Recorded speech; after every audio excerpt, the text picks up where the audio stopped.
Ayub Abdikadir from Kenya for the next question. Is Ayub? Oh, yeah, Ayub. Thank you, Mr. President. Thank you. One question, and this is on Haiti. President Biden, Kenya is rather doing the heavy lifting in a turbulent region, Somalia, South Sudan, the Democratic Republic of the Congo. Washington, as you have mentioned, has committed millions of dollars for the cause in Haiti.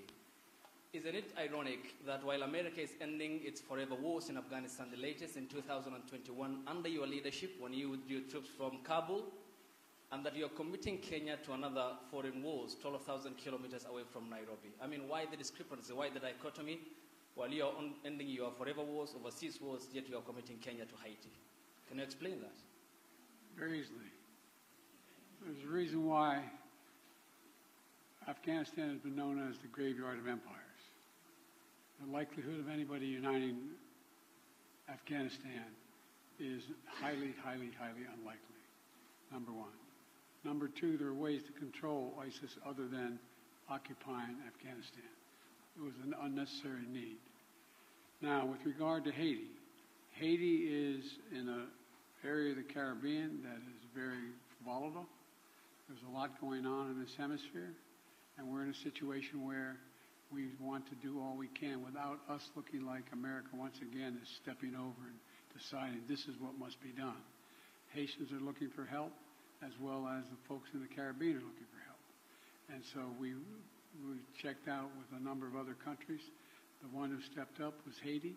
We committed to provide the wherewithal, the intelligence and equipment and the like to Haiti. And so it's a logical thing. And you have a first-rate capability, and you keep your word. That's an important dynamic. I agree with President Biden that Kenya's participation in Haiti is not so much about what happened in the past. It's about what we believe in, the peace and security of humanity. And we don't find that the U.S.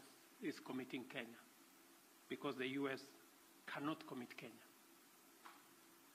I am the president of Kenya. It's me to make that decision. And it's the people of Kenya to commit their own troops using their own structures.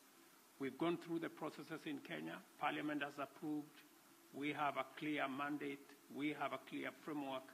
And it is us, the people of Kenya, who made this decision in the interest of serving peace and stability as a responsible global citizen, and understanding that insecurity, instability anywhere is insecurity and instability everywhere.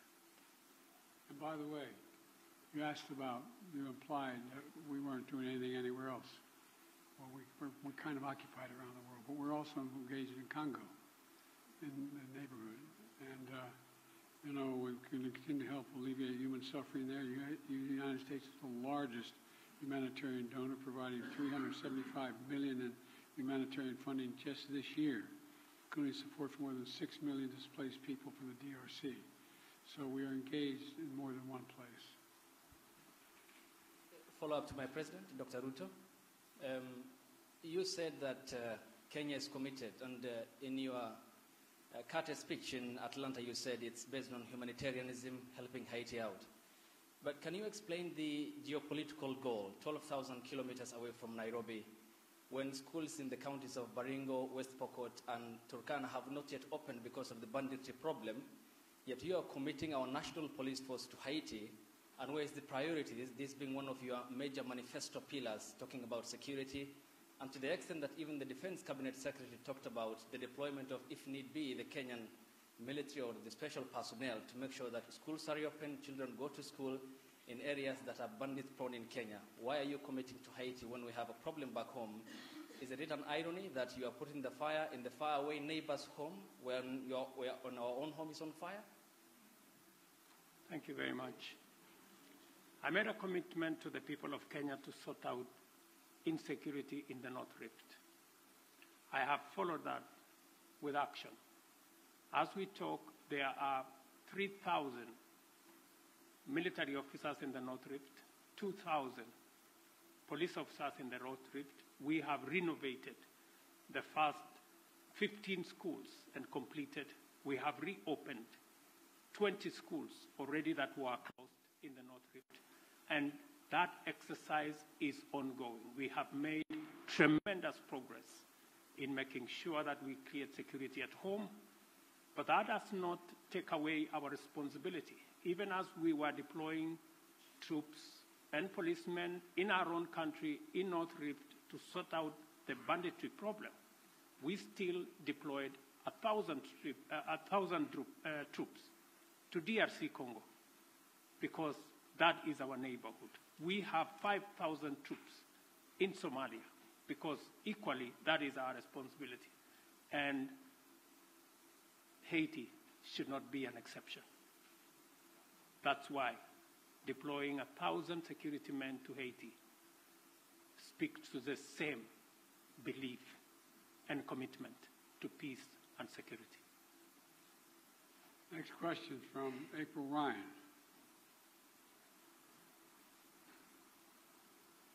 Mr. President, President Biden, President Ruto, thank you.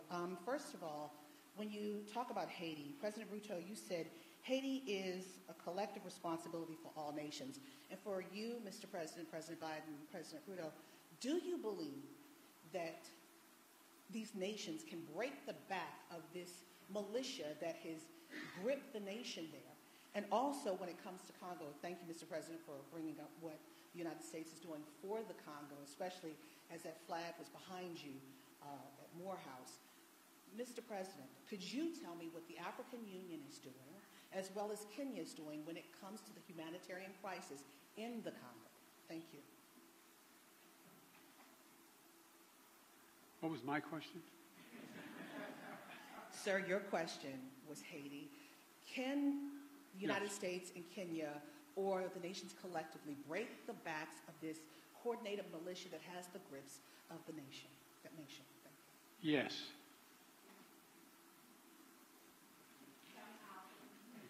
The very way we're doing it. We're not talking about a 1,000-person army that's made up of trained persons. This is a crisis. It's able to be dealt with. And we think we can deal with this way with a multinational approach, with Haiti leading the way, and us providing the intelligence as well as equipment. Gangs and criminals do not have nationalities. They have no religion. They have no language. Their language is one. To deal with them firmly, decisively, within the parameters of the law. And that's why we're building a coalition of nations beyond Kenya and the U.S., many who are making contribution towards the MSS force in Haiti to secure that country and to break the back of the gangs and the criminals that have visited untold suffering in that country. On DRC, the AU, the East African Community, and Kenya are seized with that matter. I've just told you that Kenya had 1,000 troops in Haiti. We now have another 800, not in Haiti, but in DRC. We now have another 800 troops from SADC.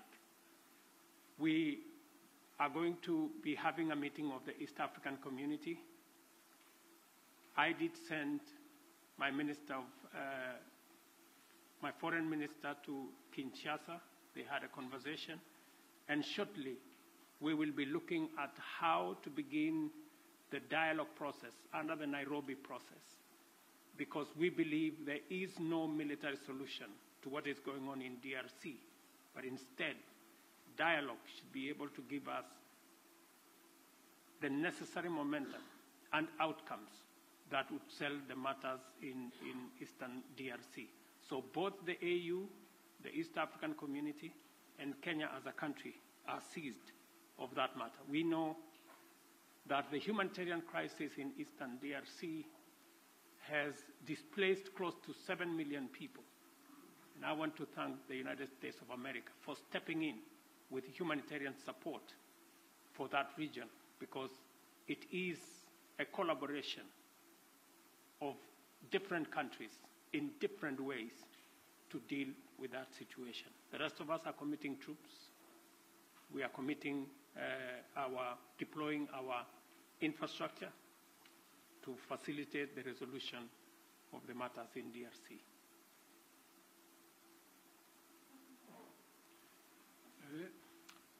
Let me ask Nancy Agutu from Kenya. She's here. Okay, Nancy. Mr. President, Africa is asking America to lead the way and double its contribution to the World Bank's International Development Assistance to help developing countries access more financing, to alleviate debt distress, and to tackle climate change. What is your commitment on this? Thank you. I'm sorry, I didn't catch all your question. Sorry, I'm saying Africa is asking America to lead the way and double its contribution to the World Bank's International Development Assistance to help developing countries to access financing to alleviate debt distress and to tackle climate change. What is your commitment on this? We made a major commitment to this. Number one, as I said, the United States has long championed international financial institutions that provide low-cost concessional resources to the poorest developing countries, including from the IMF. To that end, my administration helped design and establish the IMF's new initiative that provides low-cost funding for countries that are taking steps to enhance their resilience. Important partners in Africa have the capital they need to ensure they have the capital they need to invest in their futures. We heard them and we stand with them. Now, that's why we've worked with Congress to enable the United States to make available in the coming weeks up to $21 billion in new lending resources to the IMF trust fund that provides concessional lending to the poorest countries. It's a little like, having to go when you're in debt, having to go and find someone to help you out. That's what this is about. We believe supporting friends and this partnership is we're happy to do our part. And look, we've also doubled our commitment to the IDA. And I'm proud the United States is the biggest donor to the IDA in this cycle. I'm proud to be working alongside with Kenya to support robust financing and policy packages that are going to help the most vulnerable countries address their investment needs. There's debt and there's growth. And you got to deal with the debt before you deal with the growth. And so we're trying to use international lending organizations to be able to provide that capability so people can grow. That's what it's about. Will you allow me to break this? Whoa!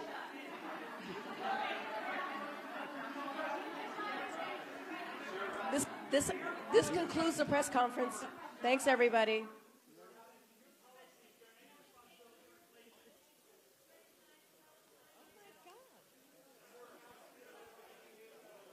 Thanks, you, everybody. This concludes the press conference. Thank you. Thanks, everybody.